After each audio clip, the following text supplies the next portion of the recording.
เตือนพายุเฟิงเซินวันที่23หาวันที่24ตุลา2025คาดคะเนกระทบ10แขวง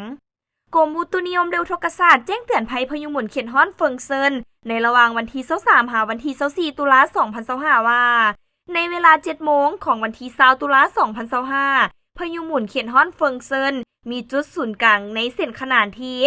17.9 องศาเหนือและเส้นแหว่งที่ 116.6 องศาตะวันออกพายุหัวนี้กำลังเคลื่อนที่ไปทางภาคเหนือของทะเลจีนใต้ด้วยความไวใกล้จุดศูนย์กลาง85กิโลเมตรต่อชั่วโมงพายุหัวนี้จะเคลื่อนที่เข้าใกล้แคมป์ฟางกวางตุ้งในตอนแรงของมื้อนี้และในตอนเช้าของวันที่21ตุลา2025พายุหัวนี้จะมีกำลังแรงเพิ่มขึ้นเล็กน้อยและจะสืบต่อเคลื่อนที่ไปใกล้แคมป์ฟางของเกาะไหหนานในวันที่22ตุลา2025จากนั้นจะสืบต่อเคลื่อนที่ไปใกล้แคมป์ฟางทางภาคกลางและภาคใต้ของสาธารณรัฐสังคมนิยมเวียดนามพายุหัวนี้จะส่งผลกระทบต่อกับภาคกลางและภาคใต้ของประเทศลาวซึ่งเจียนให้มีฝนตกฟ้าห้องฟ้าเหลื่อมในดับคอยหาปานกลางอยู่เกือบทั่วไปในแต่ละภาคและจะมีฝนตกหนักหาตกหนักหลายเพราะมีลมพัดแรงอยู่บางท้องถิ่นเช่น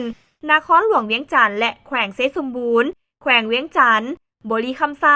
คำมวนสวรรณเขตสารวันเสกองจำปาสักและอัตตปือในระยะวันที่23หาวันที่24ตุลา2025นี้ดังนั้นจึงแจ้งเตือนถึงประชาชนบรรดาเผ่า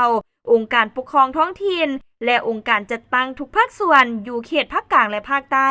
จงมีสติระมัดระวังและเตรียมพร้อมรับมือต่อสภาพฝนตกหนักติดต่อกันหลายวันที่เจียนให้มีดินเจือนน้ำท่วมยึงและน้ำท่วมอ่างในตัวเมืองขอให้ติดตามข่าวพยากรณ์อากาศจากกรมอุตุนิยมเร็วทกศาสตร์อย่างต่อเนื่อง